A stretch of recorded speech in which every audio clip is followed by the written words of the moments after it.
At 4 a.m. on June 22, 1941, in a room of thick carpets and dim lamps beneath the Kremlin domes, a heavy black telephone began to ring. The sound cut through the hush of the early morning like a single unforgiving bell. It was a mundane mechanical noise, but on that morning its meaning would be catastrophic. On the other end of the line, reports began to arrive. German forces were crossing the Soviet frontier. Airfields were under attack. Columns of armored vehicles were moving east. The call was simple in words and shattering in consequence. The alliance that had kept Hitler and Stalin from attacking each other had been broken. That ring, an ordinary instrument in an extraordinary office, was the shocking moment Stalin discovered Hitler's betrayal in World War II. This is the story of that moment and of what came after. The chain of decisions and misreadings that left Soviet defenses exposed, the opening hours of Operation Barbarossa with their swift, brutal effects, the paralysis and eventual reawakening of Soviet leadership, and the long arc that turned betrayal into the engine of a larger alliance that would, years later, grind the Nazi war machine to defeat. If you want detailed timelines and deep dives on these events, subscribe now and follow along as we unpack every stage in depth. By the spring of 1941, the relationship between Berlin and Moscow was not what it might once have seemed. In August 1939, with Europe teetering toward war, the Reich and the Soviet Union signed the Molotov-Ribbentrop Pact, a public non-aggression treaty accompanied by secret protocols. On the surface, it was an agreement to avoid direct conflict. In practice, those secret clauses carved Eastern Europe into spheres of influence. Poland would be divided. The Baltic states would fall under Soviet influence. For Stalin, the pact bought time. Territory on one side, a pause in immediate German aggression on the other.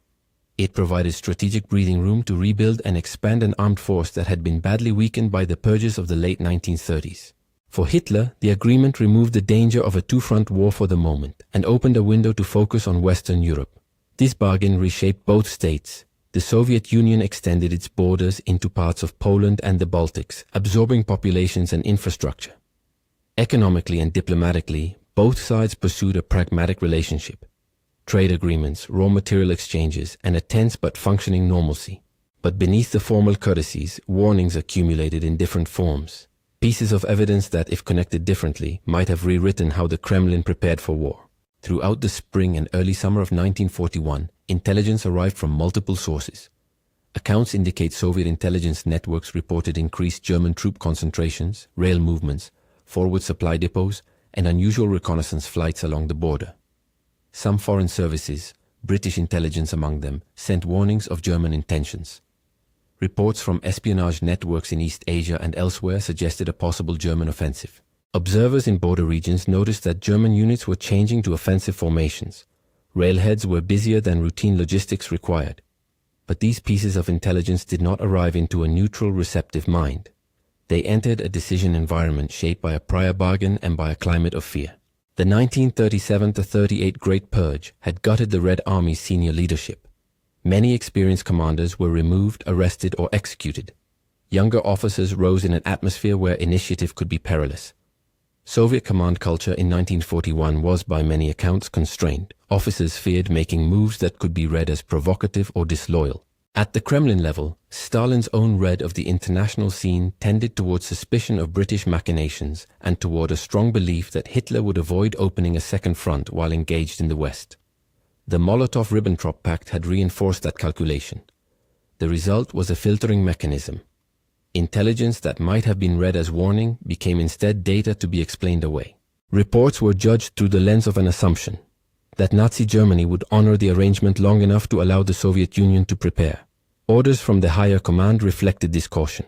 Soviet frontier reconnaissance was restrained by directives designed to avoid provocation. Air defenses and ground deployments were often oriented for other contingencies. The Soviet Air Force, for instance, had concentrated many of its aircraft at forward airfields, vulnerable positions if surprise came. Mechanized corps were deployed in ways that, in the event of a rapid penetration, would complicate massed counterattacks. These dispositions were not the consequence of a single error, but of a chain of institutional choices. The purge's depletion of experience, a leadership culture that punished initiative, and a strategic calculus anchored to a diplomatic pact that seemed to promise a few more months of peace. When Barbarossa began at dawn, the consequences of those choices became immediately visible. The opening hours were a study in sudden brutal transformation. The Luftwaffe struck first and hard. Accounts from the field and later Soviet records indicate that German air attacks targeted forward airfields, destroying large numbers of aircraft on the ground and shredding runways and fuel stores. For ground forces, Germany's three army groups, North, Center and South, poured through border defenses at multiple points. Blitzkrieg doctrine, operational surprise, and the coordination of air and armored forces allowed rapid penetrations. Columns of tanks and motorized infantry moved with speed down highways and through gaps, severing communications and cutting off units into pockets whose names would soon be spoken across Europe: Białystok, Minsk, Smolensk, Kiev, Vyazma. In those early days, the battlefield was a chorus of smaller tragedies that added to a catastrophic whole. Frontier units were overwhelmed. Field telephone lines were severed. Commanders struggled to receive orders or to confirm the scale of the attack. Soldiers who had expected border skirmishes suddenly found themselves encircled by mechanized spearheads.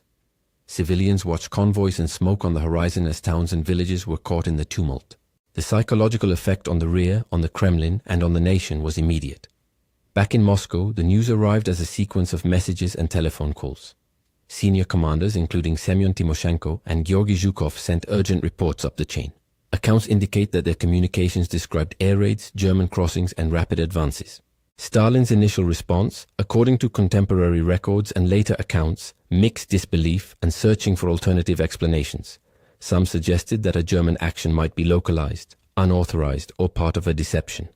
Others hoped there had been a mistake in reports. That hesitation, that attempt to find a diplomatic or less apocalyptic reading of events, was not purely stubbornness. It reflected the strategic thesis that had underpinned Soviet policy for nearly 2 years, that the Molotov-Ribbentrop arrangement had altered Hitler's calculus, and it reflected a genuine uncertainty in a disordered information environment. As those hours unfolded, public confirmation of the invasion came in a different voice. Vyacheslav Molotov, the Soviet foreign minister, took to the radio later on June 22nd to inform the nation. The tone was somber, the language formal, words meant to explain, to name the enemy, and to calm a shocked populace. Historians and contemporaries read Molotov's broadcast as a crucial public marker, a signal that, despite confusion at the top, the Soviet government recognized the fact of aggression and was, on the surface, responding. But for many, Molotov's voice also marked the beginning of a leadership crisis. Where Stalin had been silent, the state spoke through its foreign minister. That silence was not a mere absence, but a visible fracture in command presence, at a moment when the nation craved immediate direction. On a military level, the impact was devastating in the short term. Estimates vary and are contested, but accounts indicate that during the first weeks of the invasion, the Red Army suffered very heavy losses in men and material. Whole formations were encircled and destroyed or captured. Hundreds to thousands of aircraft were lost in the initial raids and subsequent fighting, and entire mechanized formations were rendered ineffective by the speed and coordination of the German assault. These were not merely numbers on a page. They represented loss of life, the shattering of unit cohesion, and the collapse of defensive lines over hundreds of miles. Yet an arc of recovery, harsh and costly, began almost immediately. Even as cities burned and armies retreated, the Soviet state enacted measures that would shift the war's trajectory. Industry was packed into trains and sent eastward beyond the Ural Mountains, away from the reach of German bombers. Factories were reassembled in new locations and began to produce tanks, aircraft, and artillery at a scale that surprised many external observers. The scorched earth tactics in regions the Red Army was losing burned fuels, crops, and little things that might aid an advancing army. Partisans rose behind German lines and began to harass supply routes. Commanders such as Georgy Zhukov, whose wartime rise would be meteoric, were given broader latitude to organize defenses and counterattacks as the Kremlin shifted from paralysis to mobilization. Stalin himself reappeared in public leadership in early July. On July 3rd, he delivered a radio address that expressed recognition of the war's reality and called for total mobilization. Accounts and contemporary reactions suggest the speech, its phraseology remembered in lines that rallied workers and soldiers, was a turning point in the leadership posture. It marked a move from silence and confusion to the projection of a wartime state insisting upon resilience. The tone was not triumphalist. It acknowledged suffering and the scale of the challenge while attempting to mobilize the nation's industry, its political structures, and its military resources for a sustained struggle. Internationally, Hitler's decision to invade the Soviet Union had immediate diplomatic repercussions. The betrayal of the Molotov-Ribbentrop bargain transformed the strategic map. Britain, already fighting alone in 1941, re-evaluated its position with an adversary now engaged on two fronts. Winston Churchill's government offered support where possible. Contacts and offers of material assistance intensified. The United States, initially constrained by neutrality debates and domestic politics, moved closer to practical assistance through policies such as Lend-Lease. That program, reported and later quantified by historians, would supply vast amounts of material to the Soviet war effort. Trucks, food, raw materials, planes that helped sustain and accelerate production and mobility. What had begun as a diplomatic betrayal became, ironically, a catalyst for the broad coalition of forces that would oppose the Nazi regime. There is a deep irony in that trajectory. Hitler's strategic decision to strike east in 1941, breaking an agreement he had made only 2 years earlier, created the conditions for the very alliance and industrial mobilization that would doom Germany in the long run. The invasion dragged the Soviet Union fully into a war that demanded total resources, and it pushed Britain and later the United States into closer operational cooperation. Soviet manpower and Soviet industry, reinforced by Allied supplies and strategic bombing of German lines, created a pressure on the Axis that outstripped Germany's ability to sustain its conquests. Throughout the war, the human cost remained immense. Reports and later scholarship indicate millions of military and civilian deaths across the Eastern Front. Cities, towns, and entire regions were devastated. The drama of encirclements and the heroism of counterattacks cannot cover the deeper story of loss of life, displacement, and suffering. Any recounting of the operational narrative must keep that human scale in sight. Numbers and unit movements are instruments to describe what were, above all, profound human tragedies. Looking back from a broader historical vantage, the telephone's ring at 4 a.m. is more than an isolated image. It is a hinge moment that reveals much about leadership, intelligence, and the risks of strategic assumptions. The Molotov-Ribbentrop Pact had seemed to buy Stalin time. In the short term, it brought territorial gains and avoided confrontation. But by anchoring Soviet expectations to a formal arrangement with a leader whose promises were contingent and opportunistic, Moscow's decision-makers created a blind spot. The instruments of warning, intelligence reports, foreign intercepts, observations on troop movements, were present, but were interpreted within a framework that minimized their danger. The Great Purge had removed experienced advocates for a posture of readiness. Fear of being seen as provocative further blunted an aggressive defensive preparation. The result was a catastrophic mismatch between the reality of German intentions and Soviet preparations. Yet there was also resilience born of those mistakes. The Soviet state's capacity to evacuate industry, to reorganize command, and to harness vast human resources became decisive factors in the long run. Commanders who had survived early defeats learned, adapted, and began to apply defensive depth, counteroffensives, and operational art to blunt and then reverse German advances. Allied material and strategic support compounded this effect. Lend-Lease trucks and raw materials accelerated Soviet mobility and production, while the growing war on multiple fronts sapped German capacity. There is a lesson in the arc that follows the Kremlin's phone call. War is not decided in a single moment, however dramatic.